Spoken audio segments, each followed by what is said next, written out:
Doctor Bishan Sanyal, associate professor in economics, Nabagram Birdatta college. আজকে আমরা BEC 101 এ micro economics block 4 unit 12 oligopoly বাজার এবং অলিগোপলি বাজারের মধ্যে তিনখানা মডেল আছে সিলেবাসে: পূর্ণ, স্ট্যাকেলবার্গ, সুইজি।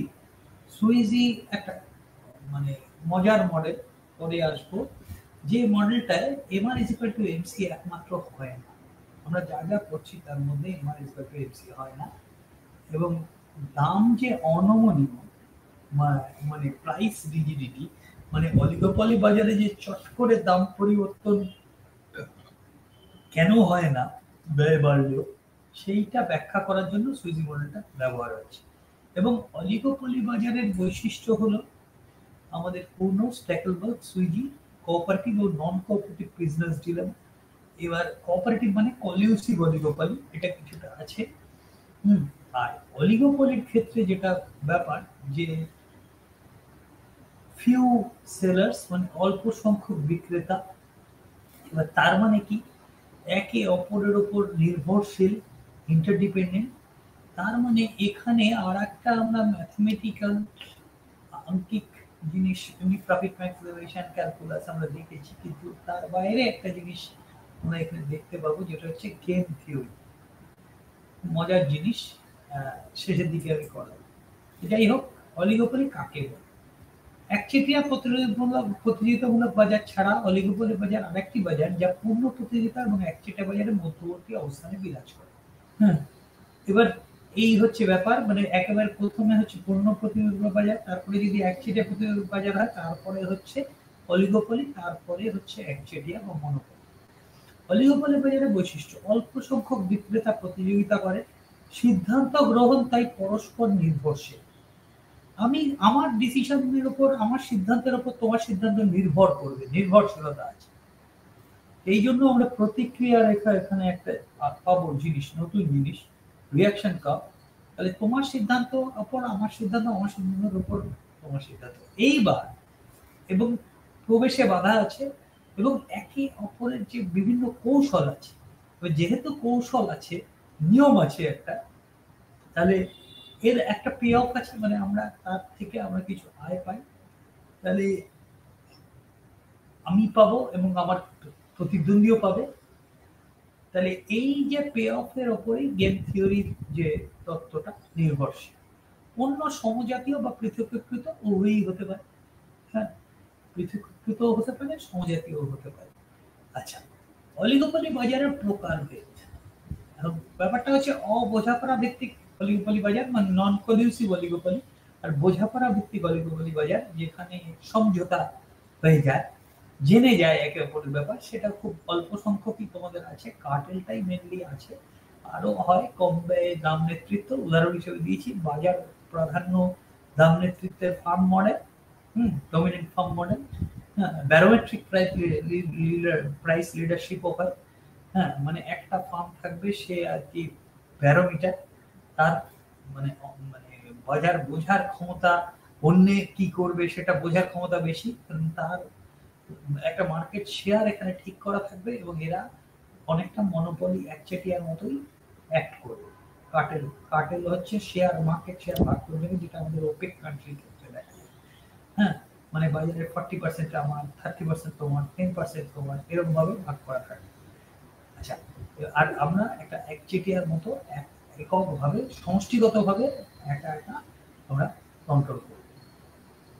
আচ্ছা, এই কার্টেলটা টোটাল কন্ট্রোল করবে, একটা বোর্ড থাকবে, সেই বোর্ড একটা সমিতি কন্ট্রোল করবে। আচ্ছা, এবারে আসি যেটা মডেল আর তিনখানা আছে আমাদের: পূর্ণ মডেল, স্ট্যাকেলবার্গ মডেল, সুইজি মডেল। আরো মডেল হয়, কিন্তু আমাদের সিলেবাসে এই তিনটে আছে। পূর্ণ মডেল, একটা পূর্ণ মডেলের প্রথম যে ব্যাপারটা, সেটা একটা উষ্ণ প্রস্রবণ, ধরালাম বক্রেশ্বর। এবার সেখানে প্রান্তিক ব্যয় শূন্য, যে কেউ ওখানে যেতে পারে, গিয়ে জলটা ওই জল ঘুরে বিক্রি করতে পারে। প্রান্তিক ব্যয় শূন্য। এবার এই প্রান্তিক ব্যয় শূন্য পূর্ণ মডেলে এটা প্রথমত ধরে নিয়েছিলেন। এবার প্রান্তিক ব্যয় শূন্য হলে এবার আমরা কি জানি, এর একটা চাহিদা আছে, চাহিদা রেখা ঋণাত্মক ঢালযুক্ত, মানে অল্প সংখ্যক বিক্রেতা, এইবারে ব্যাপারটা হচ্ছে যে প্রথমত তাহলে আমরা জানি আগে পড়েছিলাম যে চাহিদা রেখা বা এআর কাপ গড় আয় রেখা যেখানে কাট করবে, হ্যাঁ, কোয়ান্টিটি অ্যাক্সিসে আমরা উৎপাদনের পরিমাণ যে অক্ষে দেখাই সেখানে যেখানে ছেদ করবে সেটা অর্ধেকে শেষ ছেদ করবে হচ্ছে প্রান্তিক ব্যয় রেখা।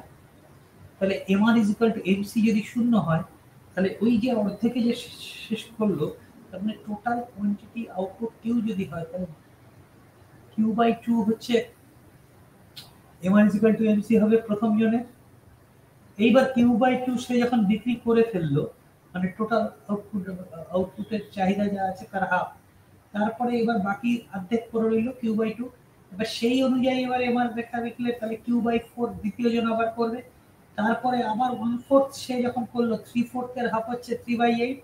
এইভাবে একটা জিপি গুরুত্বর প্রগতিতে আমার পূর্ণ মডেলের আউটপুট তৈরি হবে। যাই হোক, পূর্ণ মডেলে কিন্তু একটা জিনিস বোঝার আছে যে সেটা হচ্ছে যে দুটো অলিগোপলি ফার্ম, আমরা সাধারণত পূর্ণ, স্ট্যাকেলবার্গ, সুইজি এগুলো সব দুটো ধরে করব। একাধিক থাকলেই অলিগোপলি, এক থাকলে হচ্ছে একচেটিয়া। হ্যাঁ, তাহলে আমরা দুটো ধরে গ্রাফে দেখানোর সুবিধার জন্য দুটো ধরবো। দুটো অলিগোপলি ফার্ম যদি নেই হয়, নেই মানে আজকে যে ডিসিশন নিল পরবর্তীকালে যে অপোনেন্ট আবার তার ভিত্তিতে ডিসিশন নেবে সেটা ভেবে সে ডিসিশনটা নিল না, সিদ্ধান্তটা নিল না, এটা মানে হচ্ছে পূর্ণ মডেলে নেই। যেটা স্ট্যাকেলবার্গ মডেলে একজন কিন্তু এরকম নেই নয়, তারা কিন্তু সে কিন্তু চালাবে, সে অন্য কি করবে, অন্যের প্রতিক্রিয়াটা নিজের মুনাফা অপেক্ষকের মধ্যে নিয়ে নিয়ে সে মুনাফা সর্বাধিক করে সে চালায়। আর সুইজি মডেল হচ্ছে যখন বাজার মানে দাম কমানো হবে তখন সবাই ফলো করবে, কারণ আমি যে মার্কেট শেয়ারটা টানতে চাইছি পারবো না, তার ফলে আমার রেভিনিউ কমে যাবে, আয় কমে যাবে। আর যদি বাড়াই কেউ ফলো করবে না, সবাই অন্যের কাছ থেকে কিনবে, সুতরাং আমি বাড়াতেও পারবো না। সো প্রাইস ইজ রিজিড এবং একটা কিঙ্ক হবে, চাহিদা রেখা ওপর দিকে যে ঢাল, নিচের দিকে তার ঢাল আলাদা। আচ্ছা, এবং তার মানে এমআর কার্ভ একটা ডিসকন্টিনিউটি থাকবে, অবিচ্ছিন্ন নয়, বিচ্ছিন্ন হবে। আচ্ছা, এই বাজারে দুটি ফার্ম ভাগ করে নেয়। বৈশিষ্ট্য: সমজাতীয় দ্রব্য, দ্রব্যটি চিরস্থায়ী নয় অর্থাৎ মজুত করা সম্ভব নয়, মানে ফল মূল এরকম ধরনের জিনিস যেগুলো পেরিশেবল কনজিউমার গুডস। প্রত্যেকটি ফার্ম ওই দ্রব্যের চাহিদা রেখা সম্পর্কে অবহিত, চাহিদা রেখা সবাই জানে। প্রত্যেকটি ফার্ম তার উৎপাদন স্থির করবে অন্য ফার্মের প্রতিক্রিয়ার ভিত্তি করে। ইন্টারডিপেন্ডেন্স, একে অপরের উপর নির্ভরশীলতা। উভয় ফার্ম একসাথে সিদ্ধান্ত নেয়, অন্য ফার্মের ব্যবহার ধরে নেওয়া হয় স্থির, অর্থাৎ যে সিদ্ধান্ত নিচ্ছে সে ধরে নেয় অন্য ফার্ম তার সিদ্ধান্তের ভিত্তিতে নতুন কোনো কৌশল গ্রহণ করবে না। দুটি ফার্মের ব্যয় রেখা অভিন্ন এবং তাদের প্রান্তিক ব্যয় শূন্য। এইটা একটা খুব মানে রেভলিউশনারি অ্যাজাম্পশন যে প্রান্তিক ব্যয় শূন্য, এবং পরবর্তীকালে এটা সমালোচনা হবে। হ্যাঁ, পূর্ণ মডেলে এইবার প্রান্তিক ব্যয় শূন্য মানে কি, এই যে আমি যেটা বলছিলাম যে এইটা হচ্ছে চাহিদা রেখা। চাহিদা রেখা যদি কিউ বিন্দুতে এখানে ছেদ করে তাহলে এমআর মার্জিনাল রেভিনিউ Q/2 তে ছেদ করবে, তাহলে এমসি যেহেতু শূন্য তাহলে এইখানে ভারসাম্য তৈরি হবে, এমআর = এমসি। তাহলে এইখান থেকে এখানে একটা চাহিদা রেখা বরাবর গেলে এটা দাম নির্ধারণ করবে প্রথম ফার্ম। এবার দ্বিতীয় ফার্ম কি দেখবে যে Q/2 নিয়ে নিয়েছে প্রথম ফার্ম, আমার কাছে থাকছে Q/2 অংশ বাজারে, তাহলে সে আবার এখান থেকে নিয়ে এইখানে আমার কার্ভ, এই চাহিদা রেখা থেকে এইখানে আমার কার্ভ, তাহলে এইখানে আমার কার্ভ ছেদ করা মানে সে Q/4 অংশ মানে Q/2 এর হাফ সে এবার নেবে। এইবার Q/4 সে এইটাও নিয়ে নিল, তাহলে Q/4 3Q/4 প্রথমে ভাবছে না যে সে Q/4 নিয়ে কি করেছে, সে এবার দামটা সে দ্বিতীয় ফার্ম এখানে নির্ধারণ করবে। সে এবার মনে করবে যে এই 3Q/4 আমার আছে, ধরো এরকম জায়গায় আছে, তাহলে সে এবার তার অর্ধেক করে 3Q/8 সে মুনাফা সর্বাধিক করবে, 3Q/8 উৎপাদন করবে। এবার দ্বিতীয় জন আর ভাববে না যে 3Q/8 করে নিয়েছে, ঠিক আছে? তাহলে 3Q/8 করে নিয়েছে সেটা যদি না ভাবে তাহলে কি হবে, তাহলে সে ভাবে যে 3Q/8 করে নিয়েছে, ঠিক আছে আমি তাহলে 5Q/8 পাচ্ছি, তাহলে আমি 5Q/16 করব, ঠিক আছে? এইবারে এই প্রতিক্রিয়া রেখা ফার্ম এর আমি পরে আসবো এর ডেফিনিশনটা। একটাই জিনিস আমি এখানে বলছি যে QB is a function of QA আর QA is a function of QB। যদি এর উৎপাদনের পরিমাণ B এর উপর নির্ভর করে তাহলে সেটা হচ্ছে এর প্রতিক্রিয়া রেখা, আর যদি এখানে QB এদিকে QA থাকে তাহলে সেটা B এর প্রতিক্রিয়া রেখা। আমরা একটি প্রতিক্রিয়া রেখা অঙ্কন করতে পারি, মানে প্রতিটি, এটা মানে হচ্ছে প্রতিটি বি ফার্মের উৎপাদনের জন্য ফার্ম এ একটা উৎপাদন নির্ধারণ করবে যেখানে তার মুনাফা সর্বাধিক হয়। সেই উৎপাদনের পরিমাণ এবং বি এর উৎপাদনের পরিমাণটাকে যদি আমি বিন্দুগুলোকে এখানে প্লট করি তাহলে সেইগুলো ছেদ করে যেটা পাবো সেটা হচ্ছে প্রতিক্রিয়া রেখা। ঠিক আছে, এবার সেই রকম আমরা বি এর প্রতিক্রিয়া রেখা যদি এরকম পাই, হ্যাঁ, তাহলে আমরা এখান থেকে যেখানে ছেদ করবে কোন মডেলের ইকুইলিব্রিয়াম সেখানে এই ফার্ম বি এর প্রতিক্রিয়া রেখা। এইবার হচ্ছে কোন মডেলে এটা করতে গিয়ে পরবর্তীকালে স্ট্যাকেলবার্গ মডেলে খালি বলে যে এই দুটো ফার্ম নয়, একজন লিডার সে সবকিছু বুঝে ফার্ম বি কি করবে সেটাকে প্রতিক্রিয়াটাকে নিয়ে সে তার মুনাফা সর্বাধিক করে। তো যাই হোক, সেটা করতে গিয়ে পূর্ণ মডেলকেও স্ট্যাকেলবার্গ আইসো প্রফিট কার্ভ, সম মুনাফা রেখা দিয়ে ব্যাখ্যা করেছে, এবং এই সম মুনাফা রেখারই উচ্চতম বিন্দুগুলো সংযোজন করলে এই যে ম্যাক্সিমাম পয়েন্ট সংযোজন করলে যে রেখাটা পাই সেটা হচ্ছে এর রিঅ্যাকশন কার্ভ, এটা হচ্ছে এর সম মুনাফা রেখা। এটা একটু বোঝার আছে। হ্যাঁ, এবার প্রতিক্রিয়া রেখা পদ্ধতি অলিগোপলি বাজারে ব্যাখ্যা অপেক্ষাকৃত বলিষ্ঠ পদ্ধতি, কারণ এই পদ্ধতি ফার্মের ব্যয় এবং চাহিদা অভিন্ন না হলেও প্রযোজ্য। পূর্ণতে যেটা বলেছিল যে ফার্মের ব্যয় এবং চাহিদা অভিন্ন, সেটা কিন্তু স্ট্যাকেলবার্গের এটা দরকার নেই। স্ট্যাকেলবার্গের রেখার মতো পরিবর্তন দ্রব্যের সমমুনাফা রেখা অঙ্কন করে উচ্চতম বিন্দু সংযোজন করলে পূর্ণ বহুপদীর প্রতিক্রিয়া রেখা পাওয়া যায়। এই যে উচ্চতম বিন্দু, আর এটা কনকেভ কেন পরে আসছে, এটা কেন অবতল এই অক্ষের দিকে এবং বি এরটা এই অক্ষের দিকে অবতল, মানে যার যার অক্ষের দিকে, এদিকে কিউএ এদিকে কিউবে আসছে অবতল। আচ্ছা, এইটা একটা নিরপেক্ষ রেখার মতো ব্যাপার যেখানে মুনাফার পরিমাণটা সমান এই রেখা বরাবর। ঠিক আছে, আচ্ছা, ফার্মের সম মুনাফা রেখা হলো সেই সকল এ এবং বি এর উৎপাদনের সমন্বয় যা এ কে সমান মুনাফা প্রদান করে। এর প্রতিক্রিয়া রেখা হলো প্রতিটি সম মুনাফা রেখা যে বিন্দুতে বি এর উৎপাদন সর্বাধিক সেই বিন্দুগুলোর সংযোজক সর্বাধিক, বি এর উৎপাদন যেখানে সর্বাধিক। তাহলে এবার একইভাবে ফার্ম বি সম মুনাফা রেখা হলো সেই সকল এ এবং বি এর উৎপাদন সমন্বয় যা বি কে সমান মুনাফা প্রদান করে। উপরিউক্ত সংজ্ঞা থেকে বোঝা গেল যে সম মুনাফা রেখা এক ধরনের নিরপেক্ষ রেখা। এই যে বি এর এই যে এই অক্ষের দিকে অবতল, এবং এর যে কিউএ বরাবর যে ম্যাক্সিমাম পয়েন্ট সেগুলো সংযোজন করলে যেটা পাবো সেটা হচ্ছে বি এর প্রতিক্রিয়া রেখা। বি এর প্রতিক্রিয়া রেখা হলো প্রতিটি সমমুনাফা রেখার যে বিন্দুতে এর উৎপাদন সর্বাধিক সেই বিন্দুর সংযোজন রেখা। পূর্ণর ভারসাম্য এ এবং বি এর প্রতিক্রিয়া রেখা যেখানে ছেদ করে। ঠিক আছে, পূর্ণর ভারসাম্য হয় এ এর প্রতিক্রিয়া রেখা রিঅ্যাকশন কার্ভ, আর বি এর প্রতিক্রিয়া রেখা যেখানে ছেদ করে সেখানে হচ্ছে পূর্ণর ভারসাম্য।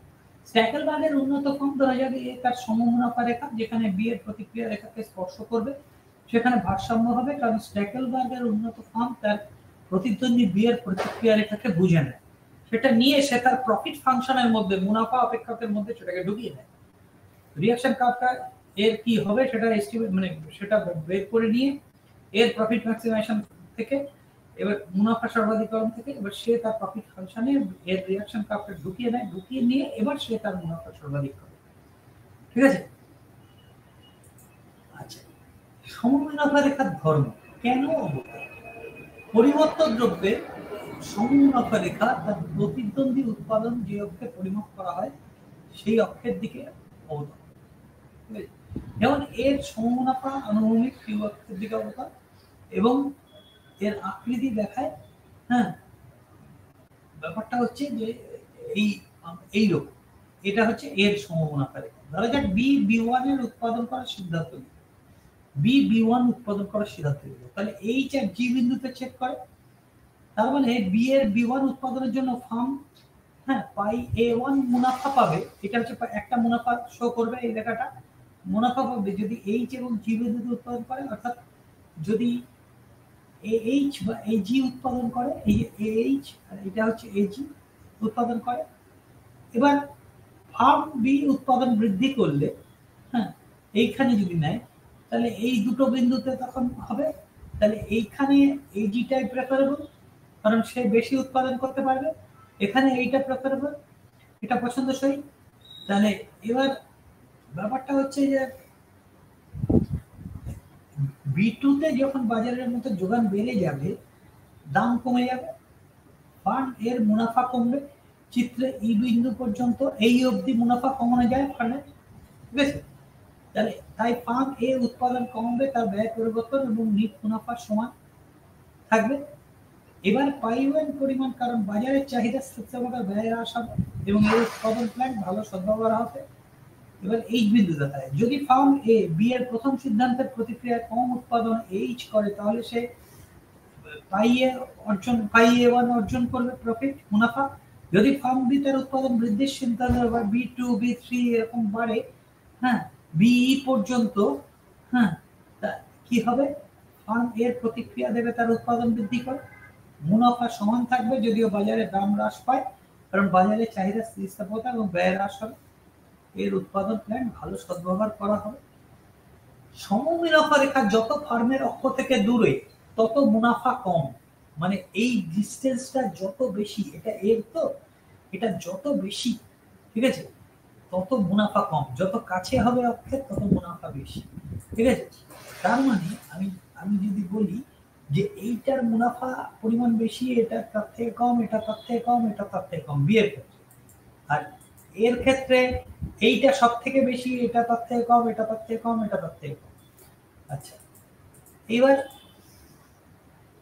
তাহলে ব্যাপারটা হচ্ছে যে আমরা এইখান থেকে যদি এবার এর যে ম্যাক্সিমাম পয়েন্টগুলো যদি আমরা যোগ করি, তাহলে আমরা যেটা পাবো সেটা হচ্ছে রিঅ্যাকশন কার্ভ বা প্রতিক্রিয়া রেখা। এবার ব্যাপারটা হচ্ছে যে ফার্ম এর সমমুনাফা রেখার সর্বোচ্চ বিন্দু ক্রমাগত একে অপরের বাম দিকে থাকবে এবং এই বিন্দুগুলোর সংযোগ সরলরেখায় ফার্ম এর প্রতিক্রিয়া রেখা। ফার্মের প্রতিক্রিয়া রেখা হলো বি এর বিভিন্ন উৎপাদনে ফার্মের সর্বোচ্চ মুনাফা, ফার্মের যে উৎপাদন সে অর্জন করতে পারে তার সংযোগ। এটা কি, এখানে সর্বোচ্চ মুনাফা মানে ফার্ম বি এর বিভিন্ন উৎপাদনের জন্য ফার্মে সর্বোচ্চ মুনাফা যে অর্জন করতে পারে সেই বিন্দুগুলো সংযোগ রেখা। বি এর সমমুনাফা রেখা কিউবি অক্ষের দিকে অবতল এবং ফার্ম বি এর সমমুনাফা রেখা সর্বোচ্চ বিন্দুগুলি ক্রমাগত একে অপরের ডান দিকে থাকবে। এই বিন্দুগুলোর সংযোগ সরলরেখায় ফার্ম বির প্রতিক্রিয়া রেখা। ফার্ম বির প্রতিক্রিয়া রেখা এর বিভিন্ন উৎপাদনে ফার্ম বির সর্বোচ্চ মুনাফা ফার্ম বির যে উৎপাদনে অর্জন করতে পারে তার সংযোগ রেখা, মানে এর বিভিন্ন উৎপাদনের জন্য বি এর সর্বোচ্চ মুনাফা হচ্ছে ফার্ম বির প্রতিক্রিয়া রেখা, ঠিক আছে? এবার ব্যাপারটা হচ্ছে যে যদি ফার্ম উৎপাদন এই থেকে কমায় তার মুনাফা কমবে, কারণ চাহিদা মানে এই জায়গাটা থেকে যদি কমায় তাহলে চাহিদা স্থিতিস্থাপকতা আয় বৃদ্ধি পাবে, ফলে ফার্ম এ কম মুনাফা লাভ করবে, তার যাই প্রতিক্রিয়া হোক কেন বি উৎপাদন বির উপরে বাড়াবে, হ্যাঁ, বির উপরে বাড়াবে, ঠিক আছে? এইবারে একটি আণবিক রেখা B4 দিয়ে কিউ এ অক্ষের সমান্তরাল পাই এ ওয়ান এর উপরে থাকবে, ঠিক আছে? এইটা হচ্ছে পাই এ ওয়ান এর উপরে, এটা পাই এ ওয়ান এর উপরে থাকবে। তাহলে এবার যদি থাকে এবং সমমুনাফা রেখাকে ছেদ করবে যা ফার্ম এ স্পর্শ করে, এর কম মুনাফা সম্পন্ন সমমুনাফা রেখা সূচিত করে, মানে এইটা হচ্ছে কম মুনাফা সম্পন্ন মানে সমমুনাফা রেখা, পাই এ টু অপেক্ষিত কম মুনাফা। তাহলে এবার ব্যাপারটা পাই এ ওয়ান এর নিরিখে এর মুনাফা সর্বাধিকারী উৎপাদন বি এর একটি নির্দিষ্ট উৎপাদনের জন্য নির্দেশ দেয় সব থেকে নিচের এর সমমুনাফা রেখা উচ্চতম বিন্দুতে, মানে যত নিচে নামবে তত এর মুনাফা বাড়বে। আচ্ছা, এবার একই চিত্রে দুটি প্রতিক্রিয়া রেখা এবং পূর্ণ মডেলের ভারসাম্য।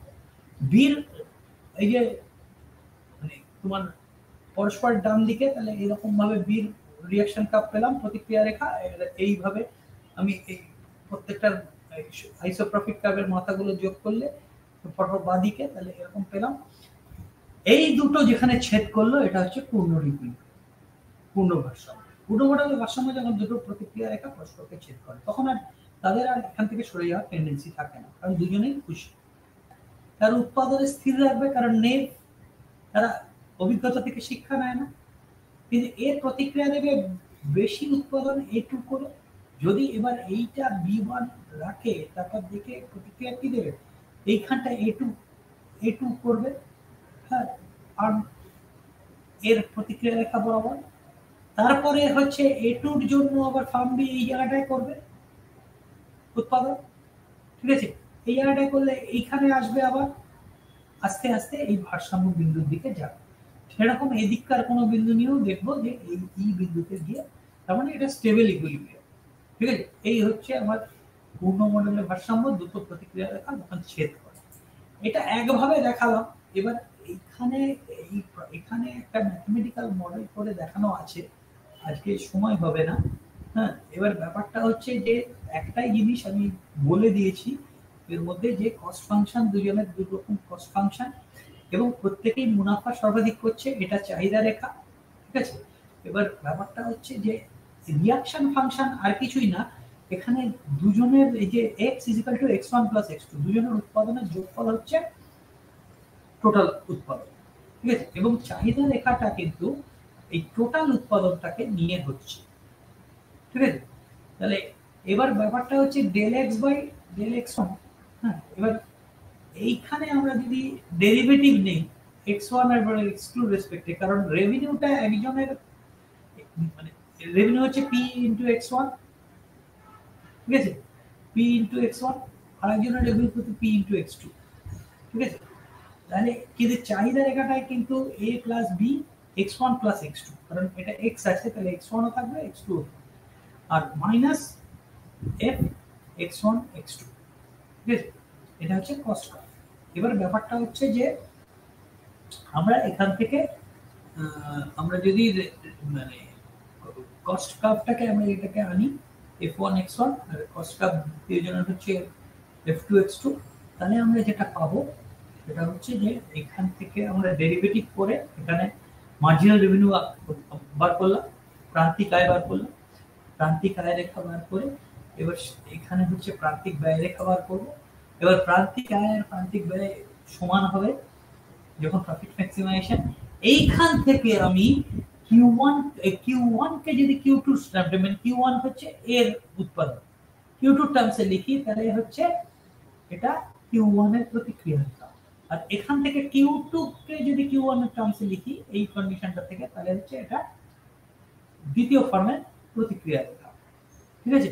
তাহলে এইবার আমরা সেকেন্ড অর্ডার কন্ডিশনটা খালি দেখাবো যে এটা ফুলফিল করতে হবে।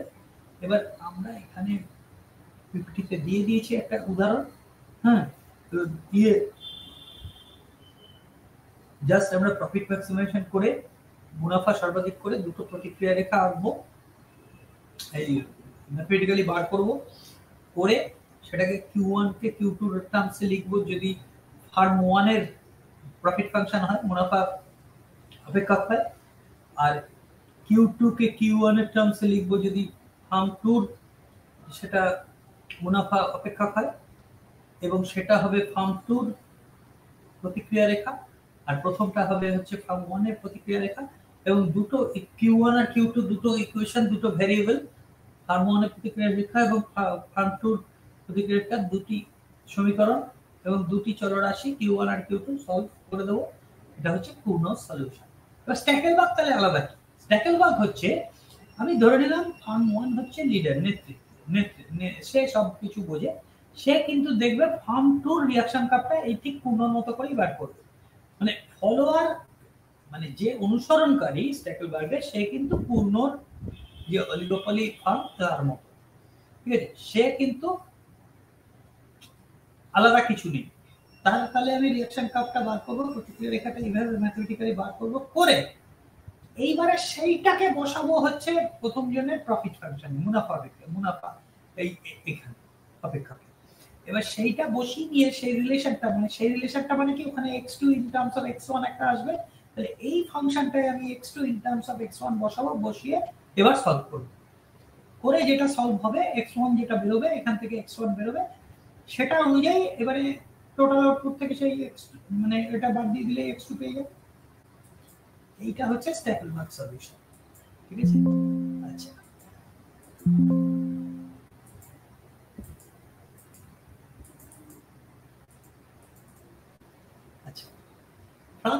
এখানে দুটো আমার সমালোচনা পূর্ণ মডেলে। একটা হচ্ছে শূন্য প্রান্তিক ব্যয়, আমি প্রথমেই বলেছিলাম এটা অবাস্তব একটা অনুমান। আর ক্রমাগত কলা কৌশল বর্জিত, মানে এবং সে ক্রমাগত ভুল হিসাব করতে পারে না। ফার্মকে ধরা হচ্ছে কি সে নেই, মানে সে শিক্ষা দেবে না অভিজ্ঞতা থেকে, কখনোই অভিজ্ঞতা থেকে শিক্ষা নিচ্ছে। এই দুটো জায়গায় কিন্তু সমালোচনা করা। এবার স্ট্যাকেলবার্গ এই প্রথম জায়গাটাকে সলভ করে এবং দ্বিতীয়টাকেও, মানে সেই যে প্রান্তিক ব্যয় শূন্য, সেটা দরকার নেই অ্যাকচুয়ালি, মানে পূর্ণ মডেল যেটা করেছে সেটা সহজ করার জন্য দরকার নেই।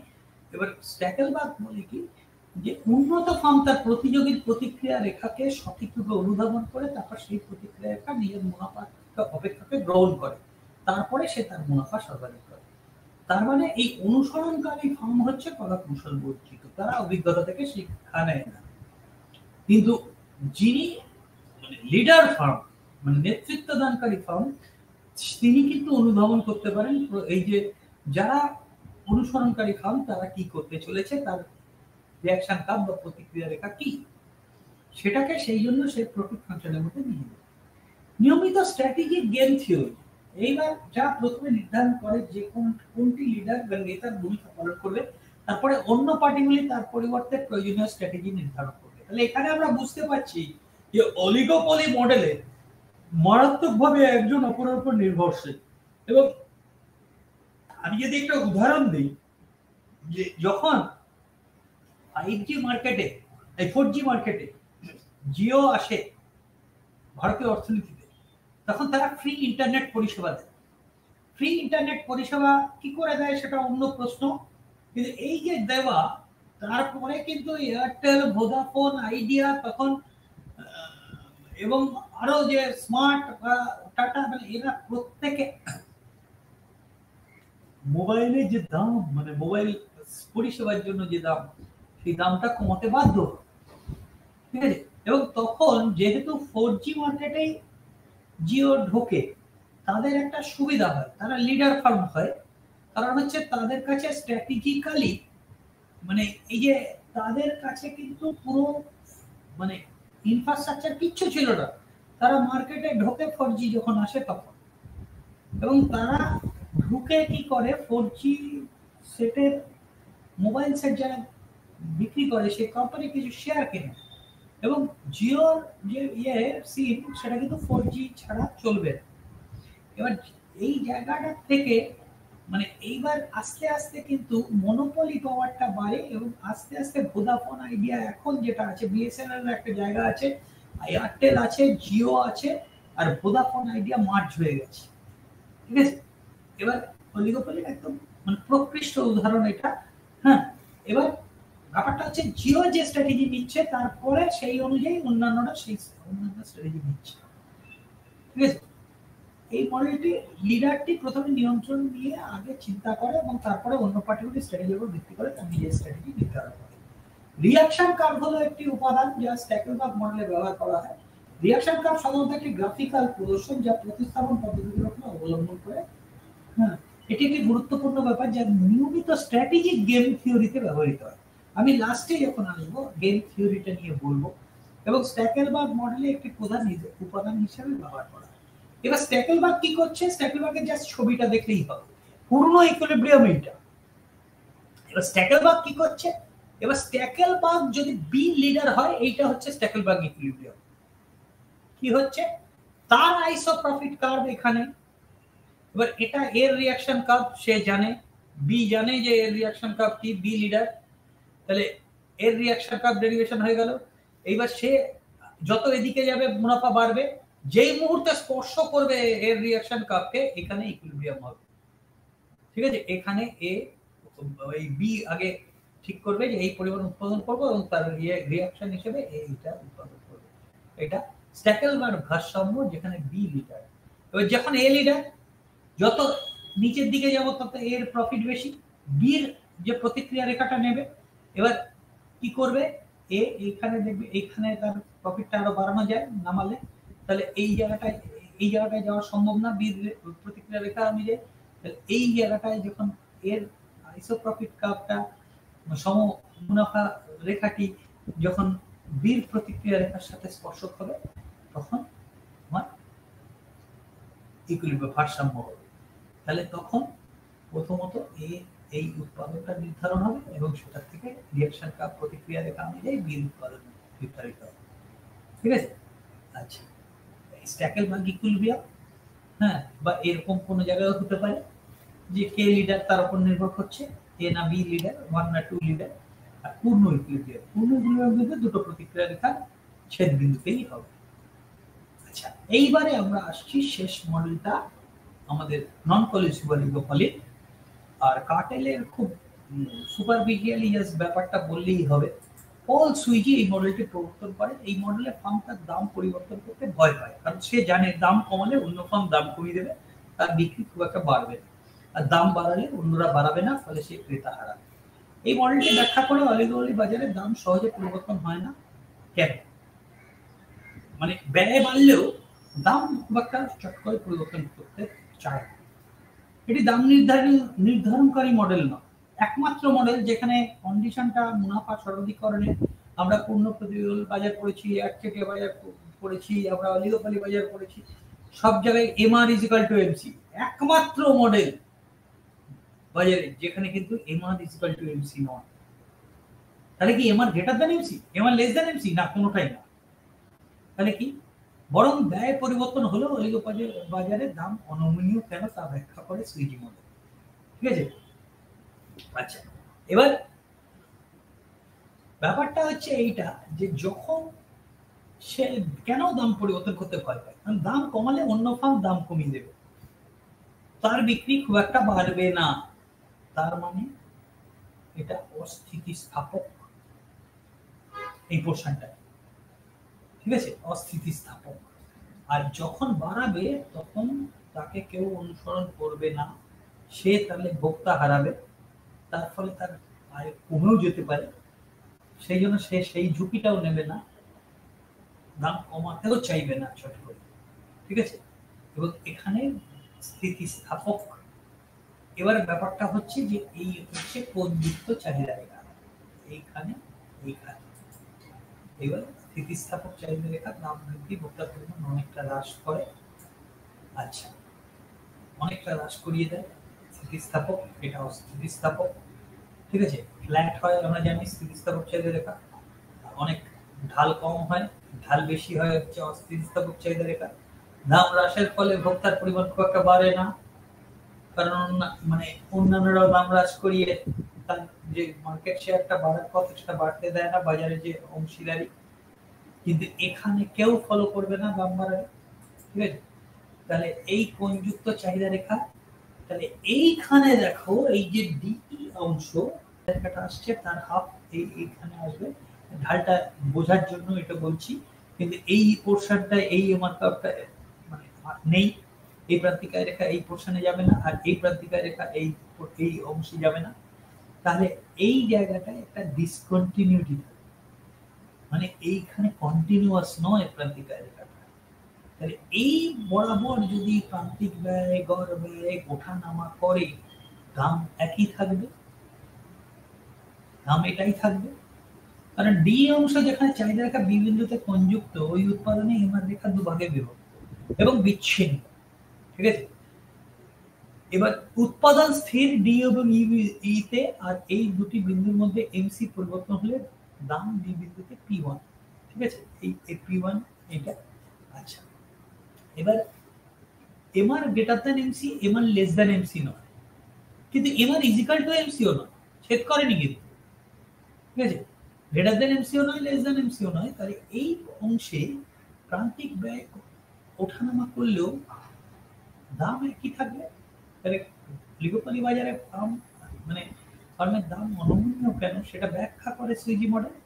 ফার্ম প্রতিযোগিতায় ভয়ে ব্যয় পরিবর্তন হলেও দাম স্থির রাখবে। এই মডেলে ফার্ম তার দাম পরিবর্তন করতে ভয় পায়, কারণ সে জানে দাম কমালে অন্য ফার্ম দাম কমিয়ে তার বিক্রি খুব একটা বাড়বে না, কারণ তার প্রতিযোগী ফার্ম দাম কমিয়ে তাকে অনুসরণ করবে। ফলে বাজারের চাহিদা বাড়লেও বিভিন্ন ফার্মের বাজারের শেয়ার বা বিক্রির ভাগ একই থাকবে, মানে অস্থিতিস্থাপক। হ্যাঁ, দাম কমালে এই পোর্শনটা অস্থিতিস্থাপক। অপরদিকে ফার্ম মনে করে যে দাম বাড়লে তার প্রতিযোগীরা তাকে অনুসরণ করে দাম বাড়াবে না, ফলে সে অনেকটা ভোক্তা হারাবে, ফলে অলিগোপলি বাজারের দাম অনমনীয় হবে। এইখানে হচ্ছে স্থিতিস্থাপক, কারণ অন্যরা ফলো করছে না। ব্যয় বৃদ্ধি করলেও দাম বাড়াবে না, কারণ ফার্মের দাম পরিবর্তন করতে দাম তালিকা পরিবর্তনেরও একটা খরচ। যে এই যে মেনু কস্ট, যে প্রত্যেক দিনের এই যে খাবারের, ধরো রেস্টুরেন্টের মেনু প্রতিদিন যদি বদলায়, আজকে তুমি দেখলে আরে ওই একটা হোটেলে আটারিতে ধরো 350 টাকা, কালকে দেখলে যে আমাদের পাড়ার হোটেলটায় 200 টাকা ছিল 220 টাকা নিচ্ছে পরশু। তাহলে তুমি পাড়ার হোটেলটায় কখনোই যাবে না। এবার যেটা 350 টাকা 3 মাস 6 মাস ধরে, সেখানে তুমি জানো যে এটা গেলে এটা হবে, তাহলে একটা ভরসাও তৈরি হবে। এই অলিগোপলের বাজারে সেই জন্য প্রাইস রিজিড, এটা বোঝানোর জন্য আমরা এইভাবে স্টিকিনেস, এই প্রাইস স্টিকিনেসটা এরকম দেখাই। আচ্ছা, এইখানে এর ক্রিটিসিজম আমরা কিছুটা দিয়েছি, সমালোচনা। এটা হচ্ছে এখানে দাম এবং উৎপাদনের যে সিদ্ধান্ত, এটা কিন্তু ব্যাখ্যা করে না। একটা ভারসাম্য দাম এবং উৎপাদন পরিমাণ নির্ণয় করে না। এটা কোন দাম নির্ধারিত হবে মুনাফা সর্বাধিক করলে, সেটাও কিন্তু বলে না এই মডেলটা। হ্যাঁ, এবার কোন লেভেলে কোন দামে কিনটা হবে, এই যে কোন যুক্ত হবে কোন জায়গাটায় কোন দামে, এটাও বলে না। হাইটটা কত, কোন দামটা, সেটাও বলে না। খালি ব্যাখ্যা করে কি যে দাম এবারটা ওঠানামা করবে। এটা কিন্তু একটা তত্ত্ব নয়, তাই জন্য এখানে দাম উৎপাদন নির্ধারণে এটা একটা টুল, একটা অস্ত্র, যেটা দিয়ে আমরা বোঝাতে পারি যে প্রাইস কেন খুব একটা ওঠানামা করে। এইবার আমরা আসছি হচ্ছে পলিসি ভ্যালুয়েশন। নন পলিসি ভ্যালুয়েশন আমরা শেষ করলাম, আবার আসবো, কারণ গেম থিওরির অ্যাপ্লিকেশনটায় আসবো। এবার হচ্ছে আসছি সংঘবদ্ধ অলিগোপলি। সেটা বলেছি যে এতক্ষণ পর্যন্ত আমরা দুজন অলিগোপলিস্টকে ধরেছি, কেউ জানে না অন্য কেউ কি করবে, সেটা গেস করে বা ইয়ে করে তারা কিন্তু চলছে। এইখানে হচ্ছে দুজন অলিগোপলি দেখা হয়ে গেল। তারা বললো ভাই আমরা একসাথে মিলে একটা সিদ্ধান্ত নিই, তুই এত % বিক্রি কর, আমি এত % বিক্রি করি, আমরা এবারে এইভাবে মুনাফা সর্বাধিক করি। মানে তারা অলিগোপলিকে মনোপলিতে পরিণত করার একটা চেষ্টা করছে। যখন অল্প সংখ্যক ফার্ম বাজারকে ভাগ করে, তখন তারা মুনাফা বৃদ্ধি করতে পারে, কার্টেল বা চুক্তিপত্র করে, এবং বোর্ড যে সমিতি সে তারা চুক্তিপত্র তৈরি করে। একচেটিয়া ফার্মের মতো কার্যকরী হয়। কার্টেল বলতে বোঝায় একগুচ্ছ ফার্ম যারা একসাথে চুক্তি করে উৎপাদনের বিক্রির পরিমাণ দাম নিতে মুনাফা বৃদ্ধি করে। কার্টেল বেআইনি হলেও কিছু বাজারে বিদ্যমান, যেমন ওপেক দেশরা মিলে পেট্রোল বা ডিজেলের কার্টেল করে রেখেছে আন্তর্জাতিক বাজারে। সংবদ্ধ আর প্রলোভন সত্ত্বেও কার্টেল ভেঙে যেতে পারে বিভিন্ন কারণে। একটা ফার্ম করলো কি, লুকিয়ে চুরিয়ে এই কার্টেলকে অমান্য করে কাজকর্ম করা শুরু করলো লাভ করার জন্য। সঙ্গে সঙ্গে কিন্তু ফার্মে মানে কার্টেলের অনিশ্চয়তা তৈরি হয়। হ্যাঁ, কার্টেল কেন তৈরি হয়? বাজারে অনিশ্চয়তা দূর করতে, প্রতিযোগিতা রদ করে কার্টেল গোষ্ঠীর মুনাফা নিশ্চিত করতে। কার্টেল যে গোষ্ঠী, তার মুনাফাটা যদি সিওরিটি হয়। কারণ এই যে প্রাইস কাট করা, এই যে দাম কমিয়ে অলিগোপলিতে, এর কিন্তু এতে সবারই ক্ষতি হয়। সেটা আমরা দেখাবো প্রিজনার্স ডিলেমা। হ্যাঁ, কার্টেল একটি নিয়ন্ত্রক বোর্ড বা সমিতি দ্বারা পরিচিত হয়। সেই বোর্ড কার্টেলের প্রত্যেক সদস্যের বাজারের অংশ নির্ধারণ করে। এইভাবেও একটা কার্টেল ওয়ার্ক করে। কিভাবে ওয়ার্ক করে? ফার্ম এ ফার্ম বি, এবার দুজনের যদি তুমি ইয়েতে সামেশন করো, ঠিক আছে, এবার হরিজন্টাল সামেশন করো, তার থেকে তুমি পাবে হচ্ছে এই মার্জিনাল কস্ট MC1 আর MC2 যোগ করলে, তাহলে MC টা টোটাল MC টা পেলে MR = MC হলো। এখানে দাম নির্ধারণ হলো, এই দামটা দুজনেই ফিক্স করে নেয়, দুজনেই এই দামটা নেয়, ঠিক আছে। মানে এর MC1 এই যে এইটুকু আর এইটুকু যোগ করে আমি এটা পেলাম, MR = MC হলো, এবং এইখান থেকে এবার টোটাল বাজারের যে দাম নির্ধারণ হলো, সেই দামটা দুজনেই অ্যাকসেপ্ট করে। এইটা হচ্ছে একটা কার্টেল। কার্টেল করে শিল্প মুনাফা কেন সর্বাধিক নাও হতে পারে? কারণ বাজার চাহিদা যাচাইয়ের ত্রুটি হতে পারে, প্রান্তিক ব্যয় যাচাইয়ের ত্রুটি হতে পারে, কার্টেল আলাপ আলোচনাতে ধীর প্রক্রিয়া হতে পারে, আলোচনার মাধ্যমে দাম নির্ধারণে অনমনীয়তা, হ্যাঁ, দর কষাকষির সময় কিছু সদস্যের অসতর্ক, যেটা বললাম, সরকারি হস্তক্ষেপও হতে পারে, কার্টেল তখন ভেঙে যায়। অন্য ফার্ম প্রবেশের হয়, অন্য ফার্ম আসতে পারে। দাম নেতৃত্ব মডেল, প্রাইস লিডারশিপ মডেল, কর্তৃত্বপূর্ণ ফার্মের দাম নেতৃত্ব। হ্যাঁ, এবার প্রাইস লিডারশিপ মডেল, দাম নেতৃত্ব মডেল কার্টেলে মানে পলিসি অলিগোপলিতে তিন ধরনের হয়। একটা হচ্ছে একটা কর্তৃত্বপূর্ণ ফার্ম, তারা দাম নেতৃত্ব দিচ্ছে। আরেকজন হচ্ছে যারা লো কস্ট ফার্ম, মানে খুব কম ব্যয়ে উৎপাদন করছে, তারা দাম নেতৃত্ব দিচ্ছে।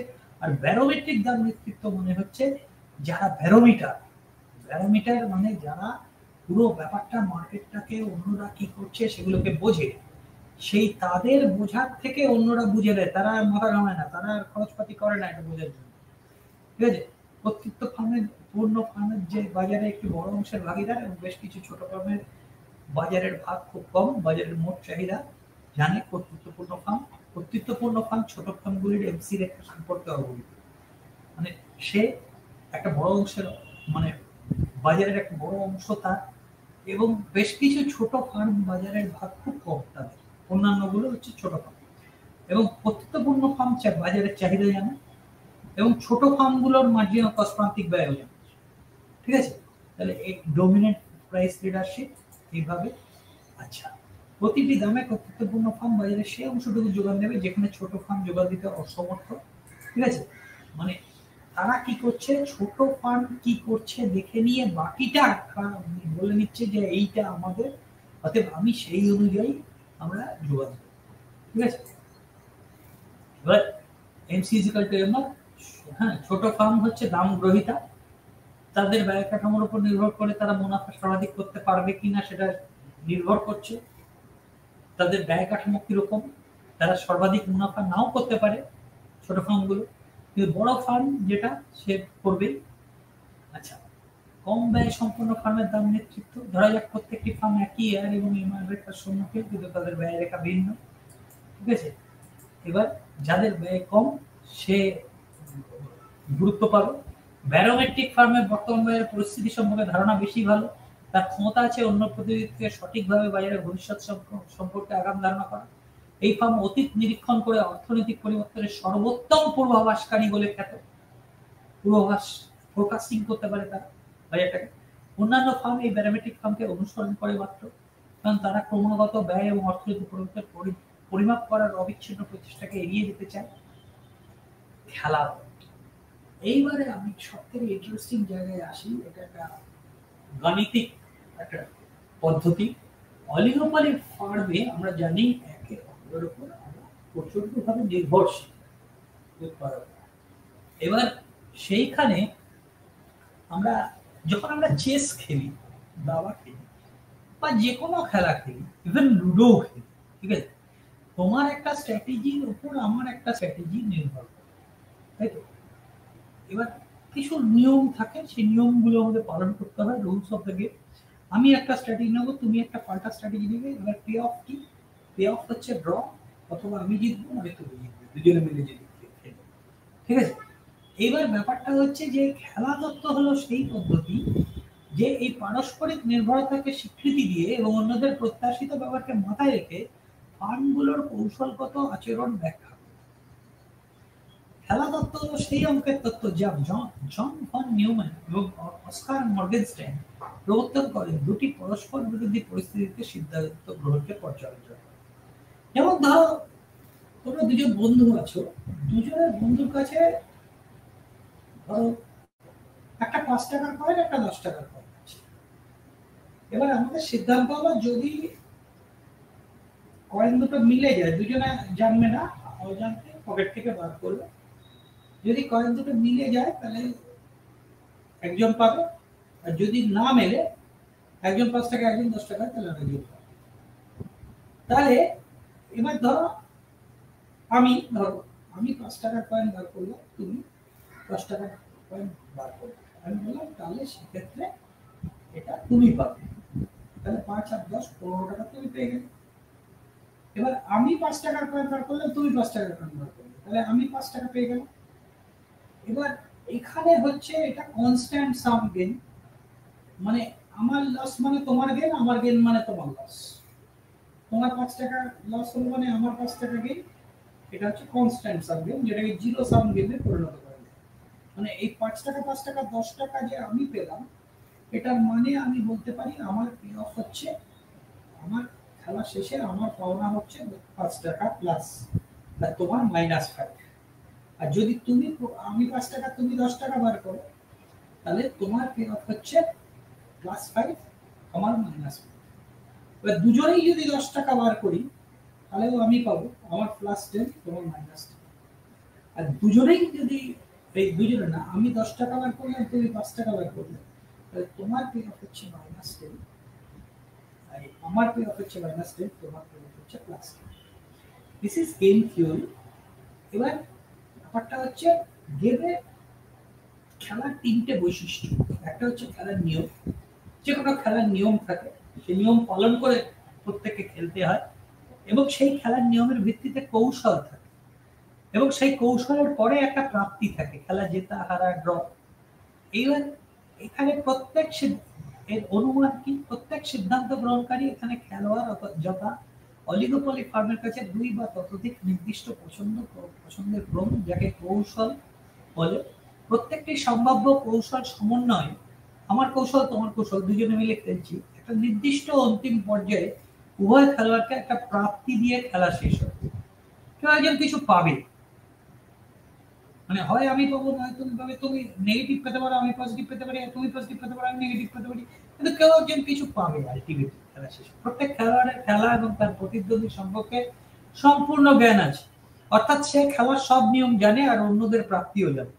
প্রত্যেক খেলোয়াড় যুক্তিবাদী, অর্থাৎ সে তার নিজের প্রাপ্তিটাকে সব থেকে বাড়াতে চায়, তার সেরা প্রাপ্তির কৌশল চয়ন করে, যে কোনো মুহূর্তে তার সেরা প্রাপ্তির কৌশল চয়ন করে। এইবার একটা গেম বলছি, দুটো বন্দী, যেটা দিয়ে শুরু হয়েছিল প্রিজনার্স ডিলেমা। হ্যাঁ, দুজন বন্দী, আর্ট আর বব এখানে বলেছি, ঠিক আছে। এবার দুজন বন্দী মিলে একটা গাড়ি চুরি করেছে, জেল 2 বছর করে গাড়ি চুরি করার দোষে। পুলিশ তাদের একটা ব্যাংক ডাকাতির দায়ে দোষী করতে চাইছে, যার জেল 10 বছর। পুলিশের হাতে কোনো প্রমাণ নেই। এবার তারা কি করলো, দুজন বন্দীকে দুটো আলাদা ঘরে বসিয়ে একটি খেলা খেলল, দ্যাট ইজ প্রিজনার্স ডিলেমা। খেলোয়াড়রা একে অপরের সাথে যোগাযোগ করতে পারবে না। যদি দুজনে স্বীকার করে, দুজনেরই 3 বছর জেল। যদি একজন স্বীকার করে, অন্যজন অস্বীকার করে, যে স্বীকার করলো তার 1 বছর জেল, আর অন্যজনের 10 বছর জেল। কেউ স্বীকার না করলে দুজনেরই 10 বছর জেল। এবার তাহলে এখানে দুজনের কাছেই দুটো হচ্ছে আমার স্বীকারোক্তি অথবা অস্বীকার করা, দুটো স্ট্র্যাটেজি, ঠিক আছে। এবং আউটকাম তার ভিত্তিতে হবে, দুজনে স্বীকার করতে পারে, এটা একটা প্রাপ্তি, দুজনে অস্বীকার করলে তার একটা প্রাপ্তি। এবার আর্ট স্বীকার করলো, বব অস্বীকার করলো, এটা একটা প্রাপ্তি, বব স্বীকার করলো, আর্ট স্বীকার করলো, এটা একটা প্রাপ্তি। এবং আমরা একটা পে অফ ম্যাট্রিক্স, প্রাপ্তির ম্যাট্রিক্স পাবো, যেটা একটা টেবিল, ঠিক আছে। এবার এই ধরনের একটা টেবিল পাবো প্রিজনার্স ডিলেমা, আর্ট আর ববে। এবার কনফেস দুজনের 3 বছর জেল। এবার হচ্ছে ডিনাই, এবার কনফেস, বব কনফেস করেছে, এদিকে রো প্লেয়ার, এদিকে কলাম প্লেয়ার কনফেস করেছে, আর যে ডিনাই করেছে রাজ সাক্ষী হয়ে গেছে, কনফেস করে 1 বছর জেল, কমে গেল জেল। আর এদিকে হচ্ছে যে অস্বীকার করেছে তার 10 বছরের জেল। আর এখানে ঠিক উল্টো, বব ডিনাই করলো, আর্ট স্বীকার করলো, বব অস্বীকার করলো, তাহলে কি হবে, যে অস্বীকার করেছে তার 10 বছর, আর যে স্বীকার করেছে তার 1 বছর। এইবার দুজনেই যদি অস্বীকার করে, তাহলে 2 বছর জেল, বা জেল হবেই না, সেটাও ধরতে পারে, ঠিক আছে। এবার কি হবে, এইটা তো সব থেকে ভালো, এটা বোঝা যাচ্ছে। কিন্তু যদি কলিউসিভ অলিগোপলি হয়, মানে বোঝাপড়া হয়ে যায় দুজনের মধ্যে, তবেই এটা হবে। দুজন যদি আলাদা ঘরে থাকে, তাহলে এইটা হবে আলটিমেটলি ন্যাশ ইকুইলিব্রিয়াম ভার্সন। জন ন্যাশ, তোমরা জানো এই বিউটিফুল মাইন্ড সিনেমাটা, এবং এটা দেখেও নিও, কারণ এটা একমাত্র এমন একজন ব্যক্তি যিনি জন ন্যাশ নোবেল পেয়েছিলেন এই ন্যাশ ইকুইলিব্রিয়ামের জন্য, এবং এই বিউটিফুল মাইন্ড অস্কার পেয়েছে। এরকম সমন্বয় খুব কম। যাই হোক, সেই জন ন্যাশ ইকুইলিব্রিয়াম মানে কি, মানে আমি আমার বেস্টটা দিচ্ছি, অন্য যাই দিক তার রেসপেক্ট। দুজনেই যদি এরকম থাকে যে তার ওই জায়গাটায় বেস্ট, তার সরে যাওয়ার কোনো চান্স নেই, ওই কম্বিনেশন স্ট্র্যাটেজিকে আমরা ন্যাশ ইকুইলিব্রিয়াম বলি। এইবার আমরা বলছি যে আচ্ছা, আমরা বললাম এইটা কি ন্যাশ ইকুইলিব্রিয়াম, তাহলে কিভাবে বার করবো ন্যাশ ইকুইলিব্রিয়াম। এইবার ধরো এইটা যদি আমি ববের ন্যাশ ইকুইলিব্রিয়াম কিনা যদি বার করতে চাই, বব যদি তার স্ট্র্যাটেজিটাকে এদিকে সরিয়ে দেয় তাহলে তার 1 বছরের জেল, তার জেল কমে যাবে। গিভেন দ্যাট আর্টের স্ট্র্যাটেজি, জেল কমে যাবে, তাহলে এটা ন্যাশ ইকুইলিব্রিয়াম নয়। অন্যের পরিপ্রেক্ষিতে বব তার ইয়েটাকে, আউটকামটাকে, পে অফটাকে, তার প্রাপ্তিটাকে ইমপ্রুভ করতে পারে। এইবার এটা তাহলে ন্যাশ ইকুইলিব্রিয়াম না, এটা কি ন্যাশ ইকুইলিব্রিয়াম? তাহলে এটা ববের পক্ষে ভালো। কিন্তু এবার দেখো, এবার আর্ট যদি এদিকে সরিয়ে দেয়, বব এটা নিয়েছে, স্বীকার করে নিয়েছে, আর্ট এদিকে সরিয়ে দিল, আর্ট সে স্বীকার করে নিল, তাহলে কি আর্টের বেটার হলো 3 বছর জেল হবে 10-এর জায়গায়? তাহলে এটাও ন্যাশ ইকুইলিব্রিয়াম নয়। আচ্ছা, এইটা কি ন্যাশ ইকুইলিব্রিয়াম? এবার এইখানে বব অস্বীকার করেছিল, স্বীকার করে নিল, 10 থেকে 3 বছরের জেল কমে যাবে, তাহলে এটাও ন্যাশ ইকুইলিব্রিয়াম নয়। এইটা কি ন্যাশ ইকুইলিব্রিয়াম? তুমি আর্টকে সরাও, বেড়ে যাবে জেল, ঠিক আছে? এবার ববকে সরাও, বেড়ে যাবে জেল, তাহলে এটা ন্যাশ ইকুইলিব্রিয়াম। কিন্তু দুজনের স্বীকারোক্তি, সেই যে পুলিশ সে বুদ্ধি করে দুঘরে আলাদা ঢুকিয়ে দিয়েছিল, তার ফলে দুজনে স্বীকার করলো যে না আমরা ব্যাংক ডাকাতি করেছি, 3 বছর করে জেল করলো, এটাতে কিন্তু দুজনেরই ক্ষতি হতো। এইটা হলে সব থেকে ভালো হতো। এটা আমি ধরে নিচ্ছি এটা এখানে আছে, এবার এটা 0 বছর জেল আর কি, কারণ প্রমাণ না থাকলে তো জেল দেওয়া যাবে না, এটা 0-0। তো যাই হোক, এটা তাহলে ন্যাশ ইকুইলিব্রিয়াম, প্রিজনার্স ডিলেমা।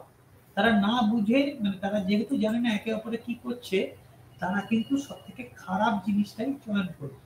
যখন উভয় খেলোয়াড় অন্য কৌশলের পরিপ্রেক্ষিতে নিজের সব থেকে ভালো কৌশল নির্বাচন করতে পারে, তাকে ভারসাম্য অবস্থা বলে। অন্য খেলোয়াড়ের প্রকৃতিতে যখন দুজন খেলোয়াড় নিজের সর্বোত্তম কৌশল গঠন করে, তাকে ন্যাশ ভারসাম্য বলে। An equilibrium in which each player takes best possible action given the action of the other player. ঠিক আছে? অন্য খেলোয়াড়ের প্রকৃতিতে যখন দুজন খেলোয়াড়ই নিজের সর্বোত্তম কৌশল গঠন করে, অর্থাৎ সেই কৌশল থেকে সরে যাওয়ার কারোর সম্ভাবনা থাকবে না, যেভাবে দেখালো কেউ সরে যেতে চাইবে না, তাহলে ন্যাশ ভারসাম্য হলো আর্ট আর ববের স্বীকার করা। কিন্তু এটা প্রিজনার্স ডিলেমা। পরিণাম সেরা পরিণাম নয়, কিন্তু সেরা পরিণাম হতো কোথায়? দুজনে অস্বীকার করলো, কিন্তু এটা ন্যাশ ভারসাম্য। প্রভাবশালী কৌশল, ডমিনেন্ট স্ট্র্যাটেজি, সবসময় একজন খেলোয়াড়কে বেশি প্রাপ্তি দেয়, অন্য খেলোয়াড় যাই কৌশল নিক না কেন। কোনো স্ট্র্যাটেজি, কোনো কৌশল যদি অন্যের যে কোনো কৌশলের জন্য যদি বেশি আমায় প্রাপ্তি দেয়, তাহলে সেটাকে বলে, যেটা বেশি প্রাপ্তি দিচ্ছে সেটা ডমিনেট করছে অন্য স্ট্র্যাটেজিকে, মানে যে ওই স্ট্র্যাটেজিটা থাকলে অন্য স্ট্র্যাটেজিটা সে নেবে না। কারণ সর্বক্ষেত্রেই অন্যের যে কোনো স্ট্র্যাটেজি, মানে অন্যের যে কোনো কৌশলের জন্য তার ওই একটা, তার ওই ধরো A1 A2 A2 এর সমস্ত প্রাপ্তি A1 এর থেকে যদি কম হয়, হ্যাঁ, বি এর যে কোনো B1 B2 B3 B4 যে কোনো কৌশলের জন্য A1 এর যে প্রাপ্তি A2 থেকে যদি বেশি হয়, তাহলে আমরা বলবো A1 ডমিনেটস A2। তাহলে A2 কে আমরা সরিয়ে দেব, A1 থাকবে। A1 থাকলে A2 কখনোই নেবে না, ঠিক আছে? এটাকে বলে প্রভাবশালী কৌশল। Relevance of prisoners dilemma to oligopoly. কি স্ট্র্যাটেজিক অ্যাডভার্টাইজিং, আমরা যে বিজ্ঞাপন করি একটা স্ট্র্যাটেজি নিয়ে করি, তাই ডিজিটাল মার্কেটিং এখন হচ্ছে, ঠিক আছে? এবার ব্যাপারটা হচ্ছে যে লোকের সাইকোলজি জাজ করে আমরা ডিজিটাল মার্কেটিং করছি, এবার এটাকে অ্যাপ্লাই করছি, বা প্রাইস কাট, এই যে জিও 0 টাকায় ইন্টারনেট পরিষেবা, হ্যাঁ, এবার cheating in case of cotton, ঠিক আছে? এবার তাহলে এই সব কারণে আমার বিজনেস ডিলেমা হতে পারে। এবার অলিগোপলি গেম আর কি কি হতে পারে? কোক পেপসি, হ্যাঁ। এবার রিসার্চ এন্ড ডেভেলপমেন্ট, গবেষণার যে কম্পিটিশন, ধরো টাটার সাথে Jio, Procter and gamble, Kimberley clerk, ঠিক আছে? ধরো প্রাইস ওয়াটার হাউস আর ডেলয়েট, ডেটা অ্যানালিটিক্স এর মধ্যে, এবার তাদের মধ্যে যে কম্পিটিশন যদি হয় ওভার দ্য পাস্ট 40 ইয়ার্স, 40 বছর, হ্যাঁ, এবার disposal diaper, Procter and Gamble and Kimberly Clark, তারা কিন্তু যুদ্ধ করেছিল এই মার্কেট শেয়ারের জন্য ডায়াপারে, ডেভেলপিং এভার বেটার ভার্সনস, হ্যাঁ। এবার এই প্রোডাক্টের সব থেকে ভালো ভার্সন তৈরি করার জন্য, ঠিক আছে? এবার ব্যাপারটা হচ্ছে যে আমরা এইখানে একটা প্রক্টর অ্যান্ড গ্যাম্বল একই ব্যাপার, প্রিজনার্স ডিলেমারই এক্সাম্পল। তা এই হচ্ছে আমার বিষয়। এবার আমরা এখানে আজকে কি কি করলাম, আমরা আজকে করলাম হচ্ছে যেটা প্রতিযোগিতামূলক বাজার আগের দিন করেছি, আজকে করলাম অলিগোপলি বাজার।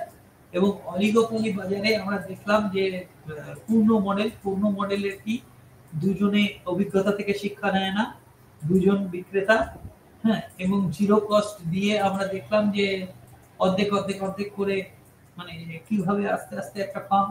এবং এটার ইকুইলিব্রিয়ামটা আমার এখানে দেখানো যায়নি, সেটা হচ্ছে এই যে একজন Q/2 করবে, আরেকজন Q/4 করবে, তারপরে 3Q/4 এর হাফ 3Q/8 করবে, Q/2 প্লাস 3Q/8, তারপরে 3Q/8 করবে 5Q/8 থাকার পর 5Q/16, তাহলে Q/4 প্লাস 5Q/16, এই যে গুণোত্তর প্রগতি এটা যোগ করে দেখব শেষ পর্যন্ত হ্যাঁ দুটো ফার্মই 1/3 বাজারে উৎপাদন করছে।